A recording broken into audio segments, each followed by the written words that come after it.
Yerkes, for those who don't know me, I run Triangle Artworks. We're an organization that serves all of you, that we serve the arts and artists and arts organizations in the business community in the Triangle region. And that's where, rather than the Arts Council model, this is Margaret Vermont, our Arts Council, for those who don't know her. We are a bit on the trade association model, but we don't have memberships, that is, we serve y'all as a business community. And the work we do is networking, professional development, advocacy, we do connections and collaboration assistance, but the big thing that we are doing is trying to sort of connect the arts in the Triangle and build you up and give you more power as a business community. So that's the work we do. Enough about me. I'm sorry you guys going to be late. Pam Chestek from Raleigh is going to be coming in late because the bus here, the Durham Express, and Wade Avenue is shut down, and so she's been sitting in traffic for a really bad wreck. So she said 10 minutes away. And I'll tell, and Pam, all the lawyers here are in solar practice, right? Unless I'm forgetting, unless y'all changed in the last 6 months. This is Shelia Huggins, who's from Durham, and is a solar practitioner. I'll let them talk to you about the type of work they do on their own. And Ed Timberlake, who is in solar practice in Carborough. And they are all part of Law Plus Artworks, is what they call themselves, which is a group of lawyers that came to us and worked on our platform and came to us because they said they wanted to help artists broadly. They didn't want to work do little one-off talks. They wanted to start thinking about how they could work with discipline groups or with groups to do programming and resources that were more direct and more practical to the business of art. So that y'all have been doing workshops now for 2 years. And this summer we're really expanding all of our online programming. We're adding one-sheets and we're adding online videos. So if it's the middle of the night, you want to learn that you can't remember the difference between copyright and trademark, you can click and watch 5 minutes of Ed talking about copyright and trademark. But that hopefully will be rolling out at the end of the summer, thanks to UNC Law School program. And I'll stop talking now, and I think we're going to start by just talking a little bit about some. I talked to a lot of people in the arts, and sort of say one of the issues we want to cover tonight. I think we're going to give like a couple minutes on what they see as the things you should be thinking about dealing with these issues, and then we'll totally opening up to questions for the rest of the time. Okay, so Shelia Huggins, I'm right here in Durham. Actually, my office is like right past the Chapel Hill Park Street Day. I'm actually in. I thought you were familiar. Yeah. So actually, I told Beth, I said, "Oh my gosh, I gotta leave my house early enough to get to Loaf to get cookies because they close at 6." So yeah, that was my priority. But yeah, so I focus a lot on working with businesses that are in the arts and entertainment and creative space, and some also in sports and health. But generally, I like to focus on contracts and helping people make sure that they've got good contracts in place. As an artist, I find that we do a lot of collaborative projects, and a lot of times we jump to doing the art piece first. And what sort of gets left behind is us really sitting down and having good conversations with how we're going to work with other people.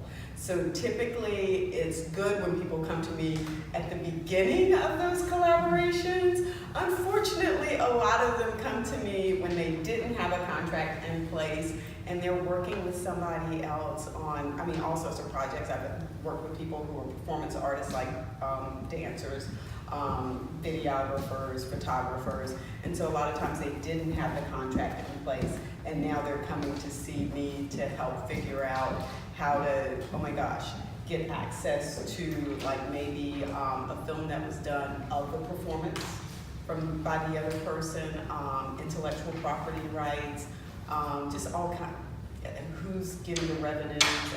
Just all kinds of issues have come up. And so I try to work and talk to people in advance about some of the things that even they can do when they're maybe in a space and they're trying to put together a project really fast. Like, oh my gosh, we were at a thing, and hey, I'm doing something tomorrow, do you want to be involved? And before you know it, you're like in this project with somebody else. And I tell people, okay, look, if you ever get caught in that and you can't can't get up with an attorney, the timeline's not working, or the budget, you just can't find somebody, here are some of the things that you can go ahead and do, because the idea is to take some of those things off the table. What I try to tell my clients is I'm not going to be able to cover everything in the contract, but what we're trying to do is minimize those issues that you're going to run into, so that we know that we have those taken care of to some extent. So that's really the space that I work in. I actually have a certificate of documentary arts from the Center for Documentary Studies. I focused on photography and I've done some video work. But really my passion is working with people who are in the creative area, and like I said, I also like sports and fitness, but I've done a lot of work with contracts, and so that's really what I focus on, helping people get those businesses in place and those contracts in place to help them make sure that they have very good projects and that everybody's happy at the end of that project. And everybody needs money. Yes. So let me ask you a question before we go to that. So what would you think of, like, if someone gets handed a contract, what are the top 4 or 5 things they should look at? So yeah, okay, so there are 2 pieces, because literally this is what I do, I'm like talking to people about contracts. So there are 2 pieces to it, okay? And one is the wording on the paper, okay? And so really, I'm going through to sort of make sure that all of the sort of boilerplate issues are taken care of, you know, those sorts of things that you see in just about every contract. And then we're also trying to make sure the specifics are taken care of. So for instance, what are the responsibilities of both of the parties? What's the timeline? What's the budget? Okay? So those things that will vary based on your particular project, because those boilerplate items are kind of going to stay the same. Okay? So that would be one area, making sure that we've really focused on those specifics and captured as much of that as we can in the contract. Okay, so that's sort of the thing that we're used to when we're talking about entering into a contract with another party. The other side is what I tell people is that sort of gut reflex and red flag sort of analysis that you do. And so what I tell people is if you've already started talking with somebody about working together with them on a project, and something's not feeling right, and you just don't know what it is, and there's some, you know, things going on in here, you're just like, you know, well, they're getting on your nerves about certain things. This is what I tell people, okay? Whatever they're doing before you enter into that contract, they're going to continue to do that after you enter into the contract. So when that contract is for 7 years, imagine having to go through that for the next 7 years. And if you're good with that, then that's fine. The thing about it is you just want to know what you're getting into. So with the paperwork side, you want to make sure you're thorough with that so that you know what you're getting into. And then on that sort of personal level, in terms of what the actual project looks like with the other person and how we work together, am I good on that side too? So really, those are the 2 big things I focus on people. And I just had that conversation with somebody this morning. Are there any feelings that you have as you've been talking about working on this project with this person that has been giving you just a little bit of pause? And make sure that they're specified in the contract. Oh yeah, and this was what the person said this morning. The person said, well, the person I'm working with is a hustler. I was like, that's good, as long as you know that, okay? And that's what you need, and that's what you're looking for, okay? And so I said, now that we have framed your concern, what we now know is that better be a tight contract, because we know what kinds of issues can come up in that sort of relationship. Cool. Well, and another issue in contracts and issues like in their work is who owns what and what is yours. And Yeah, well, so one thing I find, and this is actually perfect introduce because, yourself first, I'm sorry. so I'm at Timberlake, and I do mostly copyright and trademark work. And this is maybe a nice balance because I can't stand contracts. So maybe this is a good balance.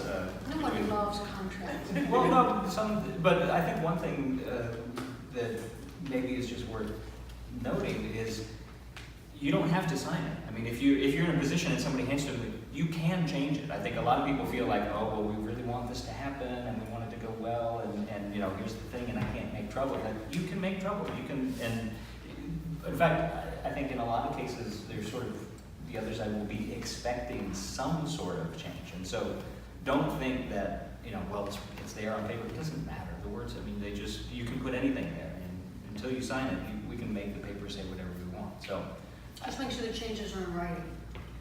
yeah. So I think that's an important thing just to have in mind. All right, so my background is, my first job out of law school was at the U.S. Patent and Trademark Office, so I worked examining trademark. People would apply to register trademarks, and I would say no.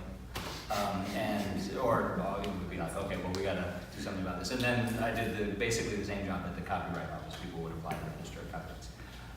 In this context, what I think also is probably worth mentioning is just that it's usually when you see, a couple of lawyers, the general vibe is like, no, stop. You gotta stop doing it. And that's, I don't think that's really our thing. I think we're like, no, we're not trying to stop you from doing the cool things that you want to do. There are ways to do them, and we want you to do them. And frankly, in my space, particularly in the copyright space, the copyright law is there. It seems like it's preventing you from doing all this stuff, but it's only there to get you to do stuff. So it ultimately, I think, doing the stuff is what we're after, not the shutting down of things. So I don't know if there's specific question. It's in copyrights. Is there a couple things that when you're so explain what difference? Can you do the 2 minutes of difference between copyright and trademark? Sure. Okay, so trademarks are probably not going to be our thing. Trademarks have this weird sort of problem of being absolutely everywhere, but then also kind of being sort of tangential to most things that you're doing. So the trademark conversation is a very cool conversation, but I think it's sort of a separate conversation from most of what we're talking about, which is creating stuff, doing cool things, creating cool works. I think maybe it's worth noting that copyrights right now is just a really weird time. And if you take the long, couple of 100-year view of U.S. copyright law, we're at a really weird moment in copyright law. Because it used to be that if you created the kind of work, if you wrote a book or wrote a song or choreographed a dance. Yes, choreographed a dance, then you would have to take that to the Copyright Office before you had rights. There were like actual steps you had to go through in order to get the rights. That's changed, and that's changed long ago. In the 80s, it became just automatic. So if I get up, I'm at home and I wake up in the middle of the night, I'm like, wow, 3 sentences just came to me, and I write down those 3 sentences. The rights just spring down from the Constitution immediately, right then. I don't have to take that to anybody. I have the rights immediately. Which sounds cool, which sounds beneficial, but it makes for kind of a weird way to go through life when everybody already has the rights in everything they're doing, and we're all doing things all the time.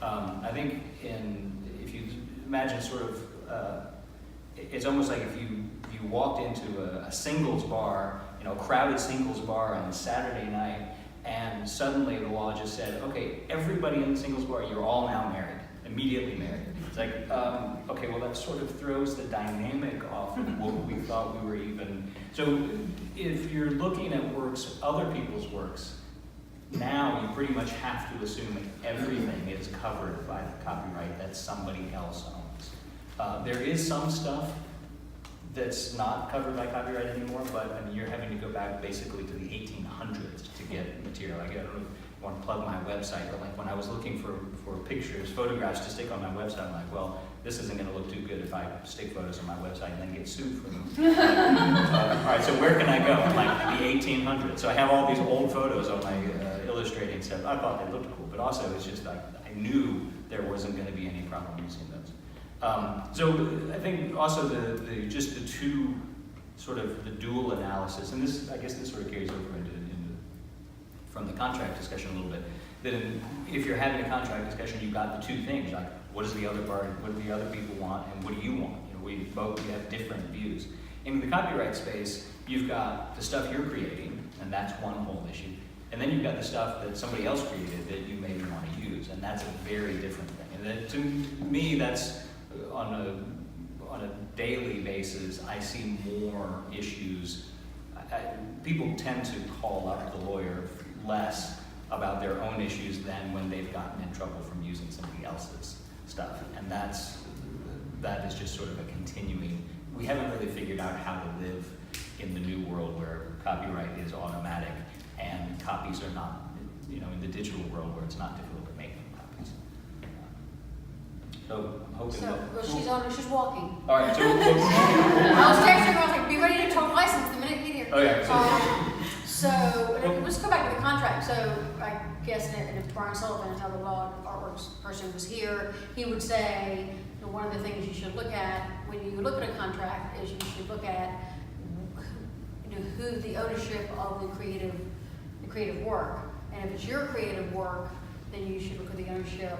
Like, which rights are they taking? Are they taking the rights for, you know, publication or use, or and how long? And there's Pam walking away. Would you have any?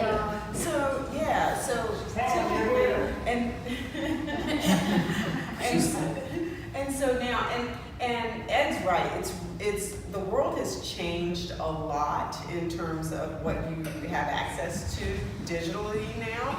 And so you're looking at a generation who sees everything as free because it's on the internet. And I was actually in the same sort of predicament because my daughter did a short video and she used someone's music, and I was like, sweetie, you know, I can't be the attorney who has the music that belongs to somebody else without a license. But yeah, and so, you know, in their minds, these things are readily accessible. They talk among themselves about how to change it. So you change the pitch of the music in order to get it onto YouTube so that you don't get a community strike against it. So they know all the tricks to get around. You can do that. Yeah, they change it. Well, for now, probably by about 10:30 tonight. So they know all of the tricks. And so you're writing a contract thinking you're covering, you know, everything between you and the other party. But once you put this work out there, there are all these other people who are not a part of your contract who are, you know, love your work and they want to use it too, you know? And so, so the things that you see, you know, it's not, you know, it's not throughout the world anymore, it's throughout the universe, you know? You have to be really specific about the duration. You know, if you have a work, you know, maybe there's some people you want to have it be able to be used perpetually, and so the understanding is if they're ever going to put it on the internet, then you want to have that in there because nobody's going to be able to go back and take that off, okay? So understand that's going to be the case if you give someone a license to use your work and they're going to put it on the internet. Speaking of licensing, it says Pam. You can introduce yourself too. Oh, How you doing? Pam Chestic had a very long bus ride to get here, an hour longer than it was supposed to be, so I apologize for being late.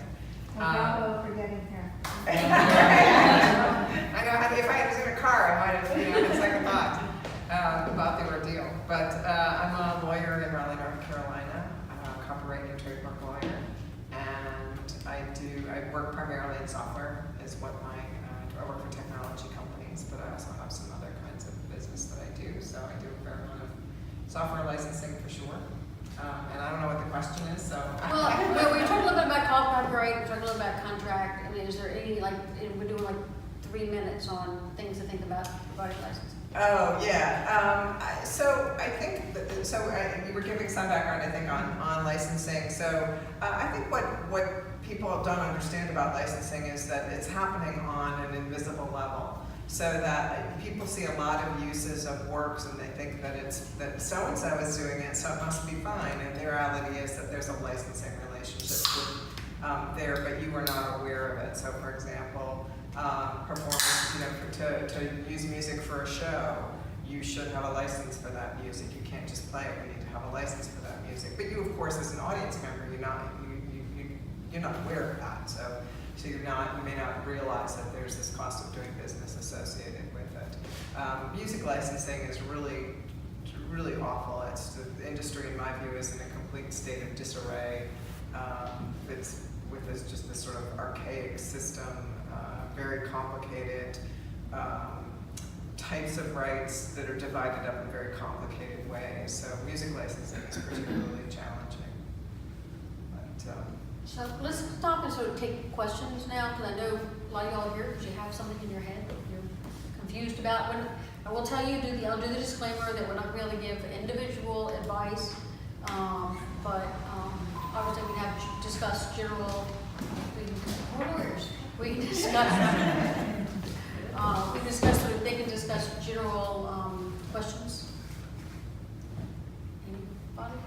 Well, Yes. when you said about copyright, that you work for the copyright office, and you kind of glibly said no to a lot.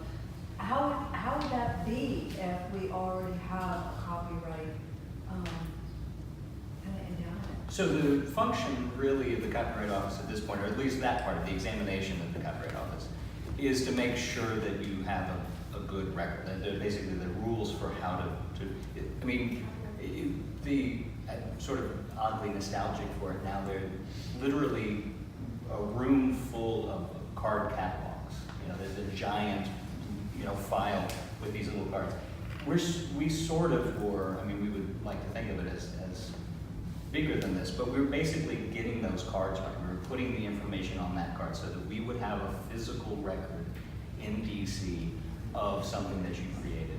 And so most of the time, we didn't say no to as much stuff at the Copyright Office, but usually the correspondence at the Copyright Office had to do with, there's something here that's not in the format, that won't make a full record. We want to make a record that meets the requirements of the law. So it wasn't that we were just saying, no, your work is crappy. So choreographers don't typically apply for a copyright, and you're saying it's problematic. Yeah, so Right. in the copyright space, you have the rights, you apply to get them registered. So you basically, and they're two different, I think this isn't a perfect analogy, but a little bit like if you have a baby, you don't need to go to the government and say, I want to have a baby, you just have a baby. But so the registration is a little bit like the birth certificate for your baby. You've still got your baby, but your baby has a better life with a birth certificate. So things are easier, a little bit like that. And how expensive is it, the application process? It's not, it's cheap. It's like, what, 55, Well, around 45 bucks? 55, Yeah. yeah. The tricky part with, About to go up, talk about raising the rate.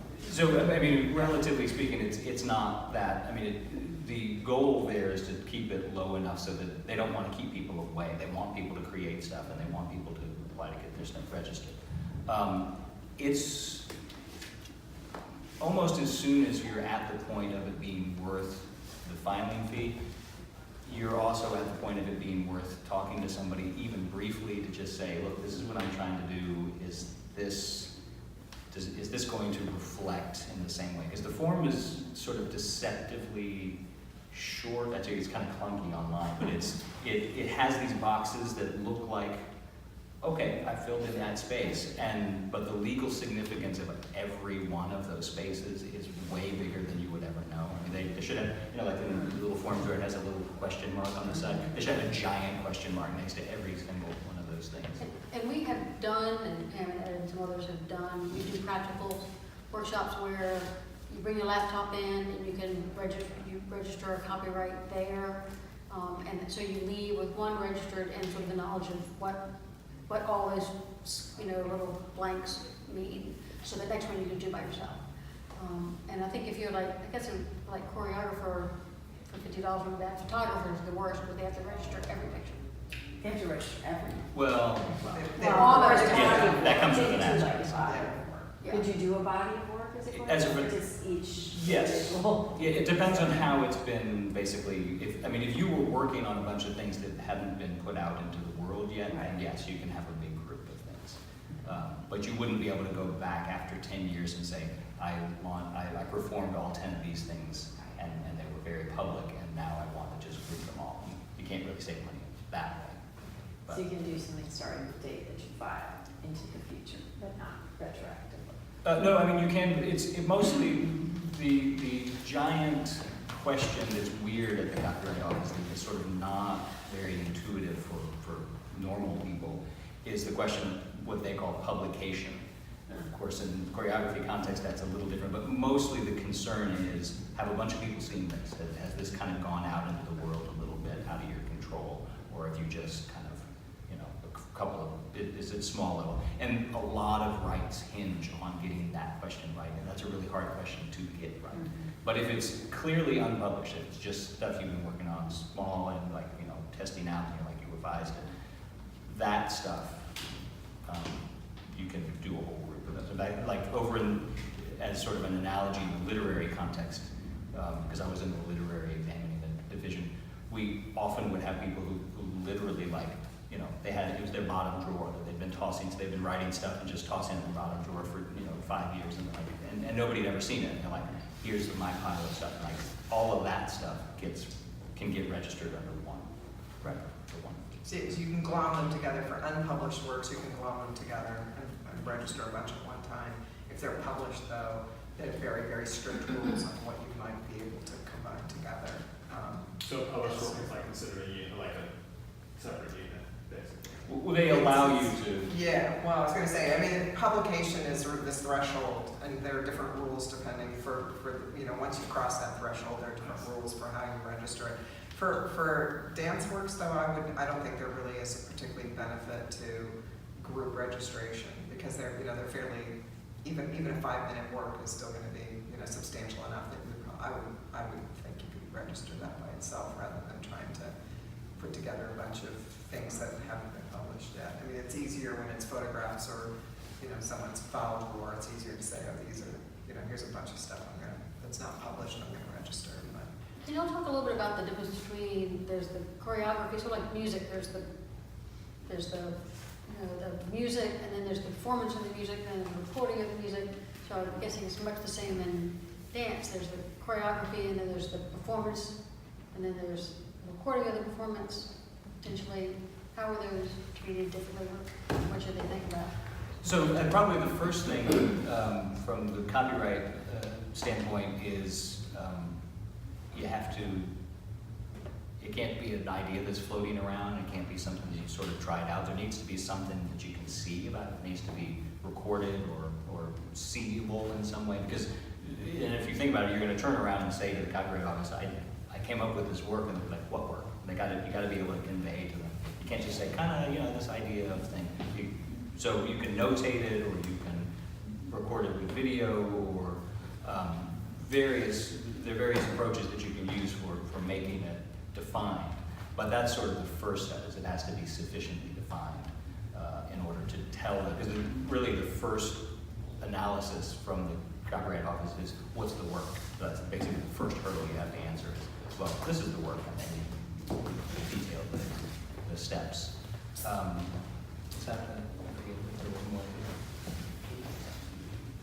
I think it was the difference, and maybe a difference between also the performance versus capturing maybe the audiovisual work. Yeah, it gets, and I think that's something that is probably worth that built into a lot of this discussion is you don't,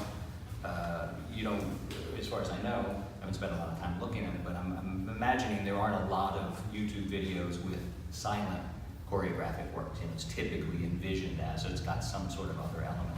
And so if you're creating the choreography, but somebody else has created whatever else is going on, then it quickly becomes sort of complicated in terms of, all right, which work is which. Oftentimes those are just two completely separate works. But that's also a consideration. I think maybe like if you were in a situation where if you were starting into an arrangement with somebody and it was just spelled out, you're doing the choreography and we're doing the music, then you would have very different ways of approaching those two roles. And you'd be outlining who had what rights. And you could do what specifically. Does that answer? Who has a question? Really? I'll ask a question. With contracts, because I think we all recognize you're right. People hardly ever stop to think about a contract at the beginning of a project. It's like, I met someone, that was exciting, I'm going to sit in with them, blah, blah, blah. Is there, and none of us are going to immediately reach for the contract after that first conversation. Is there kind of a threshold at which point, it's more than like, I showed up, I sat in with you, that was cool, no one needs a contract for Yeah, that. so let me say this. You can have an oral contract, okay? There are certain guidelines for contracts that have to be in writing. In most cases, these may not necessarily fall under, I mean, there's some very specific categories where you have to have the contract in writing. So, you know, over coffee or cookies next door at Loaf, you know, you sort of talked about some things, right? So you sort of said, hey, well, the event's on this day. What time can you show up? How much are you going to pay me? Oh, are you bringing in the crew? Are you paying this? So you had a conversation about some things, okay? And you sort of walked out and said, oh, well, it was really nice. I'm looking forward to it. You shook your hand, you know? And the next day, you maybe followed up with an email. And so there's a contract there. There's an agreement, okay? You actually decided on some things, right? You were both interested in working together on this thing. And so, you know, the idea though is to put it in writing so that you have less of a chance to like misinterpret some things and you're really clear about it, because 2 weeks later when the event actually takes place and you can't remember, you know, what exactly you said 2 weeks ago, maybe that isn't in the email. And so really, so the idea is to put as many of these things in writing. But just because it's not in writing doesn't mean that you didn't agree to some terms. The problem is it's much harder to show that in the event you're later trying to say that there was some sort of breach of the contract. So at least the follow-up email that says. So yeah, you start to, Point look, one, I was asking somebody today, I said, well, you know, are there any text messages? Because a lot, you know, so there are a lot of ways that we communicate now, and we follow up, and we, you know, we're doing all sorts of things. And so, yeah, there's that side of it. It just becomes a lot harder to sort of prove what was said and to try to remember what you're supposed to do and what the responsibilities are, you know, especially in terms of something like art and some of our creative works, because part of it is creative and, you know, there's this expressive piece to it. There was something else I was totally going to say, but it slipped me. But yeah, so it's not like you don't have. So here's the thing. So here's what I have done with somebody before. This is where I was going. So I had somebody who entered into an oral agreement, okay, with someone to write a screenplay for them. And so when they called me up, what they said was, they were like, oh, Sheila, you know, we don't have a contract with them. But what we did was we talked about all this stuff that we were going to, and so then they laid out everything that they had actually already agreed to. Like they had the price, they had what the person was supposed to be doing, you know, and so what we needed to do was to go back and sort of say, okay, so now let's go back and put some of those things in writing. Let's go back and try to capture those things that were already captured in an oral agreement and see if we can both come to terms on what that looks like now, because they hadn't finished really like completing all of the responsibilities under the contract. So there was this moment in time where we could go back and really sort of try to nail some things down and clear up some things. So it just sort of depends on where you are in the process. Yeah, just because it doesn't have you know, Right, legally that's doesn't right. have a contract, Right, that's right. doesn't mean it's not a contract. If you agree to do something and another person agrees to do something back because you're doing whatever it is, you offer an acceptance, they call it. Once you have those two things, you have a contract and you're committed. It's nice to have it in writing. Emails, good enough. Yeah, I would, and that was really well said. And I would just sort of confirm that to me the contracting process, and even if it's just, hey, it was great to see you yesterday at lunch. I'm just going to write down so we both remember. You said you were going to do this. I said I was going to do this. You're going to cover this. I'm going to do this. To me, the perfect contract is one that once it's done, it's put away, and nobody ever has to look at it again, because the process, to me, it's the process that is the important step of it. So because by sort of going through these steps of really talking about and thinking through all of the details, you've done that work. And so then everybody, so it's a channeling function is what it is it forces everybody to say, well, this is what's going on, everybody understands and we've agreed to it. So if you don't go through that process in one way or another, whether it's formal or informal, then you're left with a lot of loopholes. We're like, oh my God, you know, who was going to pay the reservation fee for the venue? We didn't talk about that. And then, you know, that's how disagreements arise and misunderstandings arise. So to me, it's all about the process. And I will speak for Allison Williams Bond, who's one of our lawyers couldn't make the night. She's an employment lawyer, and I will tell you that in a lot of artistic disciplines, one of the issues we have is things start out as it's my work and you're just helping, and then move into well, I added this, and so it's really our work, and so I think that's one of the things y'all, in your discussion or writing, you need to make clear, this is my work, it's my artistic work. You are supporting, however you use language that makes that clear in your email or in the contract you sign, just make it clear that which party is the owner of the work and which party is, and the role of the other parties, because you want to make sure that whatever work comes out of it, if you think it's yours, you want to make sure it's yours. Because we've seen it even on the craft where they've been, you bring a buddy, a really good friend in to get something ready for a show, and then the friend makes a tweak to it, and then the product is different, and then suddenly, there's a question about ownership. So, and I imagine I can see dance being very, very similar. Yeah, I mean, probably more so because it's such a collaborative work. But, you get a lot of people involved in the process. So then it becomes an issue of who has a significant enough interest in it that they should be considered an owner.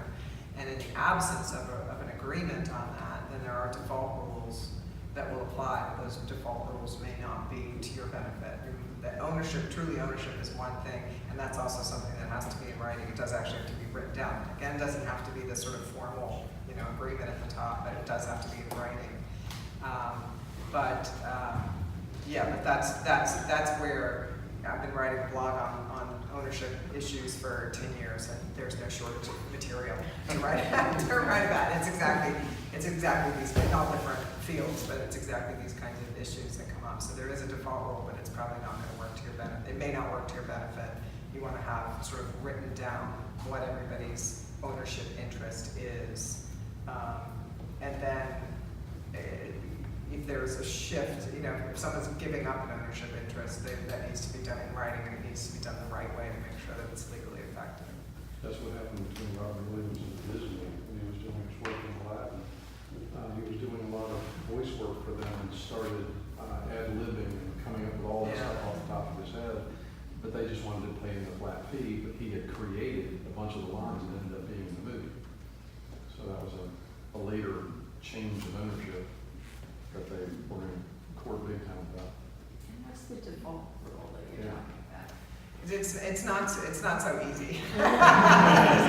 Why didn't talk about it? Basically, the default rule is a human being owns. The human will own their work, the work that they created. Where that falls apart. So where that falls apart is where if you're an employee in the scope of your employment. Actually, Martha Graham is a really fascinating case with Martha Graham, where some of her works she owned the copyright, and some of the work she did not, because at one point she became an employee of her foundation. And so at that point, the court said, no, wait a minute, she was an employee, the foundation owns the copyright in those works, so it kind of was a split decision on that one. So if you're an employee in the scope of your employment, your employer will be not only will they own it, but they're considered the author of it. Like you disappear from the equation. You never did and never will have an ownership interest in it. The other thing that happens by default is called joint authorship, which is when people collaborate with the intention of creating a single work. Then they become joint authors. So rather than sort of I own mine and you own yours, we both own an undivided share of the whole. Now, as you can imagine, when disputes arise, all of a sudden people will start saying that well, wait a minute, I was a joint author. This was in this very famous case with the musical Rent, where the young author hired a dramaturg, and then everybody recalls he passed away, and then she tried to claim that she was a joint author of the work. He wasn't around to testify about it, but the evidence was that she was not a joint author, that she had just been hired to assist him. And that becomes even more, it's like we're back to, if I sort of have the bulk of it, and then someone comes along and makes a contribution, then what happens? And that also gets very complicated. So, as you can see, having a written agreement, and typically when you have like a movie or a joint, work with a lot of participants, typically you have an agreement. You will have an agreement signed that says someone owns the copyright, whether it's going to be the director, the choreographer, institution that's sponsoring it, you know, there's a lot of people who could end up owning the whole thing, but that's really the cleanest way, is to just get a writing from everybody. I mean, Google versus Garcia, or Garcia versus Google, excuse me, was a woman who claimed, who was in a movie called The Innocence of the Muslims, is that the name, right? Muslims of the Innocents, Yeah. something like that. It was an anti-Muslim film. She was not. She was. The actors were deceived about the intention, the director's intention. It's really. Have you ever seen it? Oh my God, it's awful. It's just. I mean, it's just awful. I mean, I'm just talking about the technical. Yeah. Well, yeah. Well, just for like the sheer, like amateur nature of the work. Oh, it's just awful. Yeah, production values. Oh my God, did you see it?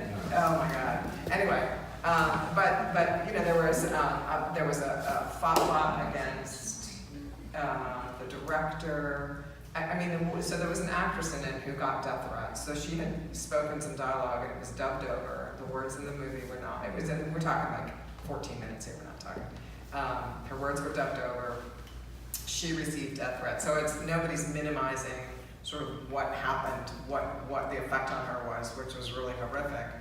She claimed that her acting performance in this one scene was a copyrightable work in order to have YouTube to put a claim against YouTube, so YouTube would take the video down.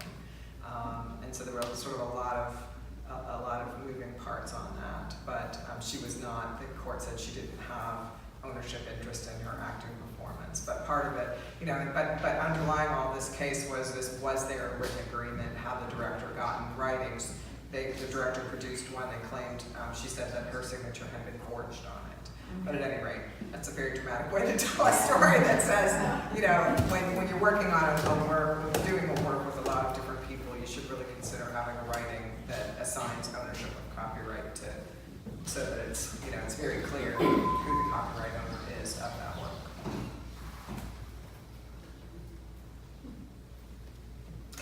I just wanted to add one part to your comment about the process. I think sort of the flip side of the having some sort of an agreement that you arrive at through that process is, on the other hand, if somebody's handing you something, you know, and they're like, and you haven't had the process, and they're like, that's just, you know, whatever, that's just boilerplate, that's in everything.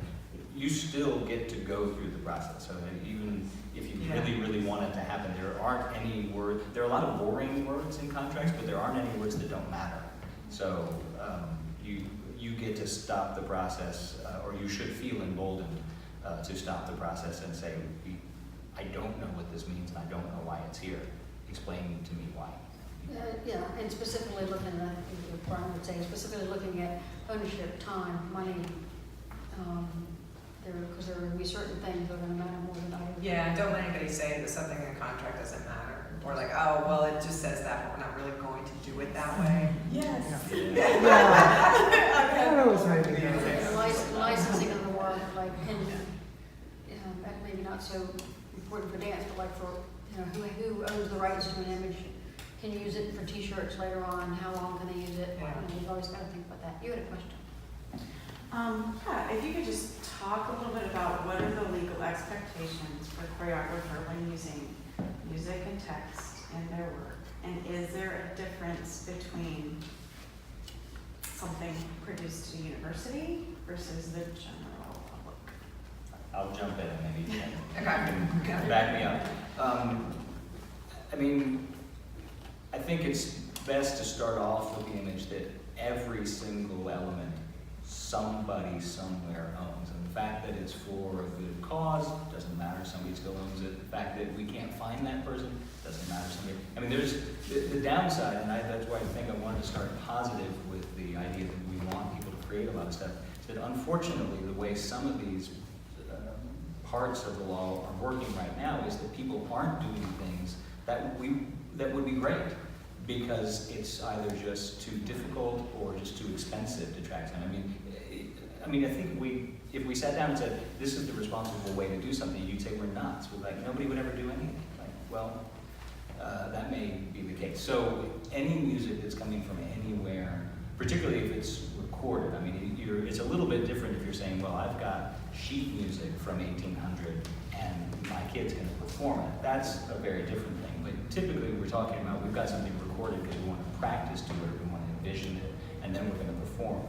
I mean, basically everything you see on YouTube, every thing in scanning, you look for, if you just Google, choreography, all the performances that people have put up there say, look, we want you to see this is our studio and we did this thing, and they're using a song that it's invisible, but I'm pretty sure they don't have the rights. And worse is where it has a little thing like, as if it's a functional disclaimer down at the bottom saying, we don't, what's the classic, We don't rights. or no copyright infringement intended, Yeah, I guess no is the one thing.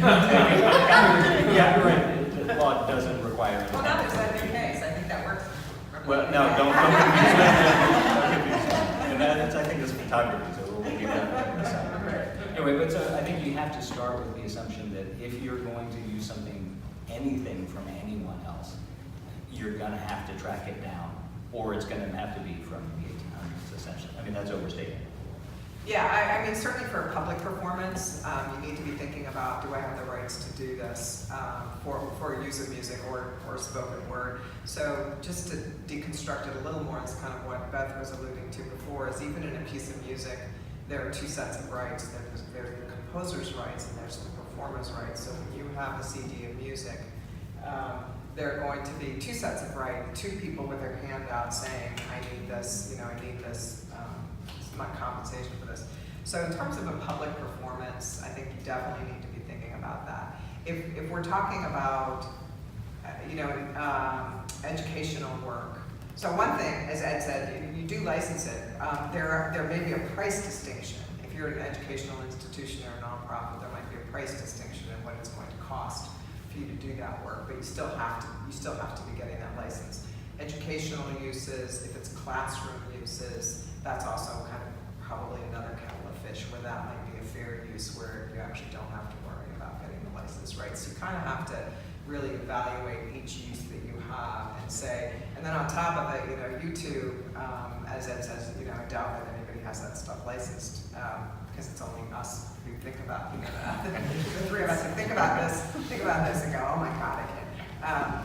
But there are also YouTube in response to that has a way of monetizing that, and so when you see ads posted on there, that's because rather than getting a license, it's sort of this overlay where YouTube monetizes and pays the owners of the rights in that work, so that and it's not an excuse for you to not have done it, but it's a way that YouTube doesn't have to constantly keep taking the stuff down because people are complaining about it. So instead, YouTube says we're going to leave it up. Or, So it's just all sorts of angles on when you're going to be using music, on how you go about doing it at the way that has the least legal risk for you. What if you can't track them down?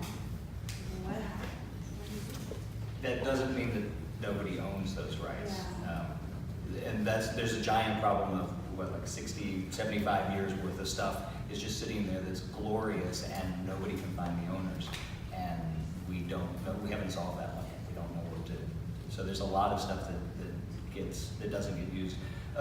Just to add one thing, we often talk about the legal ramifications, like, oh no, we're going to get sued. But in this space, also a significant factor is, if you're doing something and it's good and you want people to see it and you stick it up there, and then say you have a studio and you're like, okay, your studio has a YouTube channel and you start sticking stuff up there and it starts getting taken down, then, if your site goes black, then maybe you don't get sued, but it's a drag for people to not be able to find you in this way where they were seeing your stuff before. So it ends up being, that I think ought to be a bigger deterrent than people realize, is that you really don't want, you can pivot, but I think that probably sends a bad message if you're saying, hey, people come look at my works, oh, now you can't get them because they got taken down. So speaking of music, at what point does a musical work become a different work? We were talking about these algorithms that check for when you change the pitch. But if you actually are going in and like digitally manipulating a work and really changing it into something else? At what point does it become? Well, that's sort of kind of inside that. There's sort of two questions. If it's starting off as a work that somebody else owns, you're not really going to get easily out from underneath that problem by changing it in a recognizable way. I mean, there is a concept of, at a certain point, you've created a work that the law will also recognize, but that doesn't necessarily get you off the hook with these, particularly if they're antsy about it. So if you, If they don't like what you've done with it. yeah, or I mean, like I wouldn't take anything that Marvin Gaye ever did. Right. And play any two of those notes in a row. It doesn't matter how much you change it. Right. And that happens a lot with the heirs, because I don't know who knows what Marvin Gaye would have said, but his heirs are going to find you anytime. So Yeah. I have a quasi-semi case. We're an English country dance group. Most of the music that we use is from the 18th century. So it's passed into public domain, obviously. But if we use recordings, Right. there is a copyright from the musicians that have recorded that music. If we have our own musicians or people we have hired to play the music when we're dancing and record it,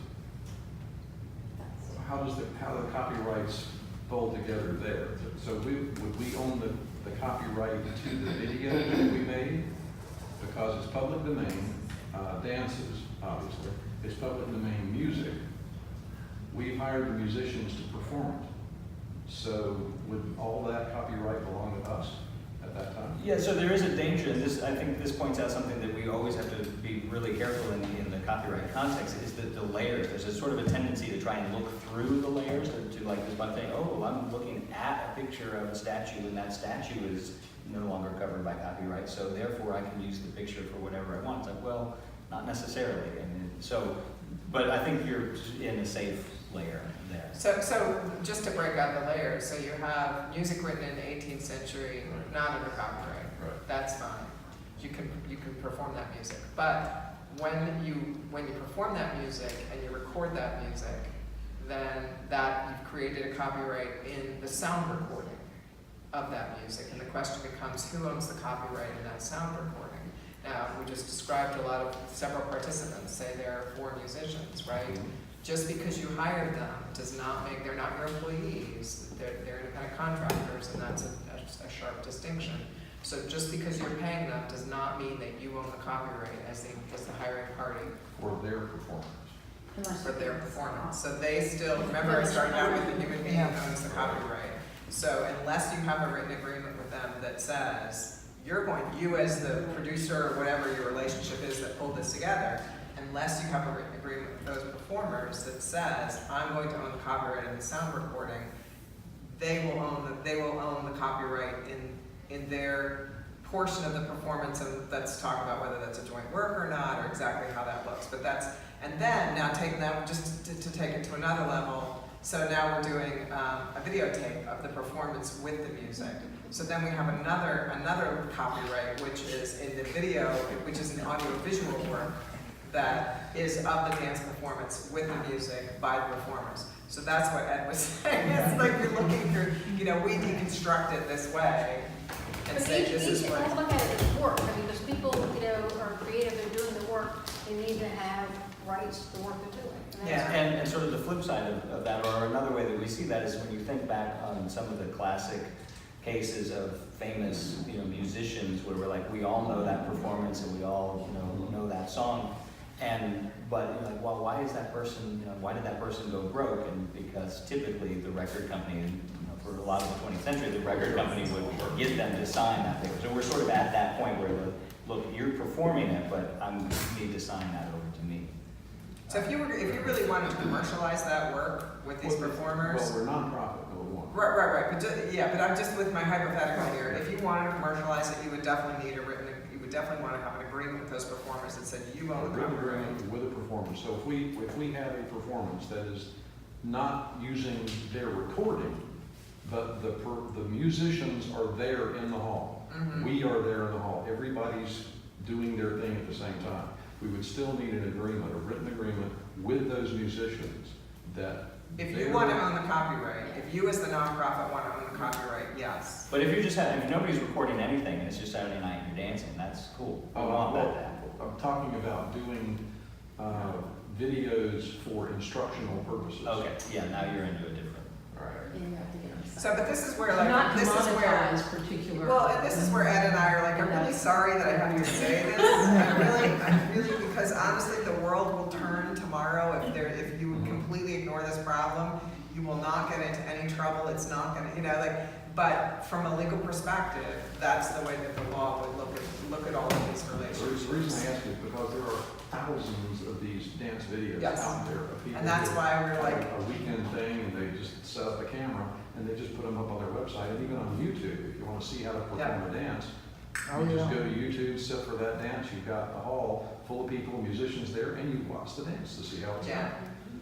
Is there a difference when they're trying to market it or sell it versus Well, just posting it online? It's, I mean, to me, it's a question of who's going to complain, who's going to come after you, who's going to worry, who's going to worry about it, and that's why all of this kind of just goes on. It's not that big a deal. Nobody's upset. Nobody's going to get concerned. Nobody cares. It's just, but once all of a sudden say you become the hit YouTube video with 2 million views for something, or you've monetized it in some way, then all of a sudden people might start thinking, well, wait a minute, that was my performance. That was, why do you get to make $2 million and you paid me my measly $50 to come But up? hasn't that happened? I mean, where people have like put something up and they made money off of it, and then they got sued and then they had to give most of it. I don't think they even necessarily always made money off it. I think it just got a lot of views and then somebody got mad about, well, wait a minute, I didn't.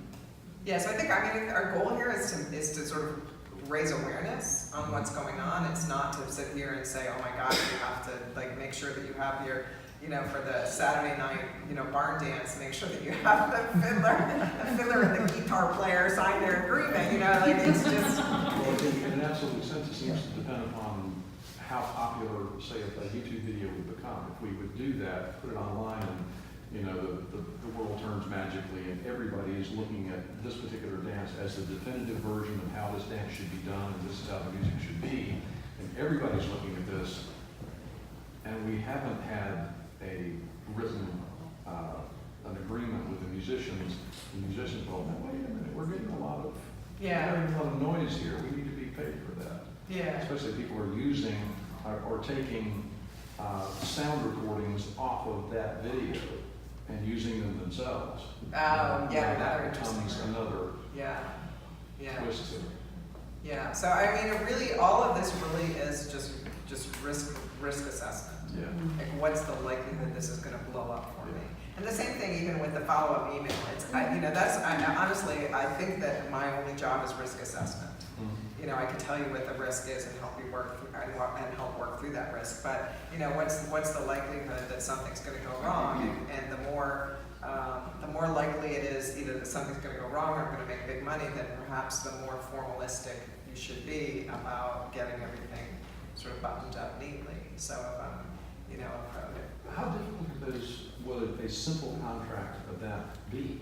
Would you go with a one-page document? Yeah. Just yeah. with the musicians that we pay you a stipend for this, but the copyright for the whole thing belongs to us. Yes. It's just what it is. It's called an assignment agreement, and they would just assign their copyright and their performance to. It can be a very simple form. All right, we've gone about an hour, and everyone's gonna stick around, right? We know we're gonna stick around, so if they have questions on the side, they can answer. Well, you haven't been here. I thought there were a couple more. Oh, I'm sorry, we have questions? I mean, if anybody, I'm sorry, I didn't mean to monopolize. Sorry, is there any difference between a paid performance and a free performance when you're talking about nonprofit or in a university setting? there are those enter into how bad it could make it, but if it's somebody, that's why I tried to start off with somebody else is attached to all of this stuff. So if it's coming from somebody else, it almost doesn't matter. You're not going to get out from their ownership by saying it was for a good cause or everybody loved it, but it's still, they have to consider it. Yeah, I always like to go back, at the end of this discussion and think about, one of the great reasons for copyright laws is for all the artists can the work that they're doing is their work and it's protected, and sort of kind of keep that in mind. I know it all seems really complicated, but it's therefore when you create something, it's your work, and you Right. get to have the benefit of that work. And so the person who created the music should get the benefit of that music. And so that's sort of the underlying thing to always keep in mind. Is the real reason is to protect artists. But then again, then you apply reason and practicality on top of that. So the other dilemma is I know a lot of choreographers use improvisation, and Mhm. we use with our dancers, we let them improvise. And how does that work with ownership? I mean, they usually get credit in the performance. Yeah. But That's, I would say that that's an area of law that's in flux right now, and there's kind of been a couple cases that have changed so there would have been a view, I think, that's is maybe a joint work. So when you have something that's created through improvisation, you probably more tend to say, this is a joint work, that we had all these people who were collaborating to work to create something together. There is some law, there are some recent cases that are sort of taking a view that says, well, wait a minute, that's maybe a little more complicated. And we're going to sort of, perhaps it really is just maybe the director or the choreographer or someone who's in this sort of, oversight role is going to be the owner of the copyright. So it's in flux. I wouldn't say that it's very clear one way or the other, but certainly I would say you have to be thinking that there probably is going to be joint authorship there, and so, that has legal ramifications. So for example, if I'm a joint author, if you and I are joint authors, we both can exploit that work separately without asking each other. I have a duty to share any income I earn from it. But if you were like, oh, this work is incredibly important to me and I only want it performed on, the 4th of July and never again, and I'm like, this is great work, I'm gonna go out and license it every weekend to every, I can do that, even though, so. Exactly. Learn well. Stop right here. Yeah, exactly. And there are precedents in copyright law for, if it's a really discrete distinction, if you have like the whole thing and then you've got a gap written into your work that says, now you do your thing for 30 seconds, and then we come back with mine. The law can handle that kind of thing, but when it gets a little more fluid, when it kind of stretches into different parts, is when it gets more. Yeah, back to you were commenting like the song and the music and the choreography really are probably two different works. So, but you can also imagine a situation where that was all improvised and created as one cohesive work. So you can, just because you can't even look at the particular type of work and say what's going on, you have to look at how the work was created and what the intention of everybody was. So, so that I took a sound recording and choreographed to it. Sound recording existed before; it still exists. That's a separate work. I did my choreography. That's probably going to be considered a separate work from the sound recording. But so that's that kind of case. That example. I was trying to find an example of it and drop it in the middle. Yeah. Could you copyright or choreograph like an improvisational score? Well, that's right. Yeah, that's right. We give them parameters in a score. Yeah, like if it's a idea, very and it's detailed. Yeah, it's the choreographer's vision. Right. It's And then just that their could be input taken is- to different performers, but it's Yeah. still then it's It's yours. where it gets a little, where there's clear parameters on what you're asking them to do. Like a score, follow a score. Musicians copyright improvisation music all the time. They'll do a long improv jam and they'll copyright that recording. So this is where I just got to step in because it gives me a headache. The way there isn't really any, we can't make any affirmative step other than creating to make a copyright happen. So it's not like I can copyright something. I write a book and I have the copyright. It just springs down by force of law. So there's not, I think the affirmative step is whether you get that registered or not. You've got to prove it though, if somebody. Well, and that's why the registration is trying to be a good record, but the copywriting happens not by us, but by the creation. That's just to be sort of snooping. So in that case, would the score be the work for the work? So the way I would deconstruct this is I would say that the original score created by the choreographer and given to the dancers would be the original work. The work as it is then modified by the dancers as they iterate on it would become what we would call a derivative work.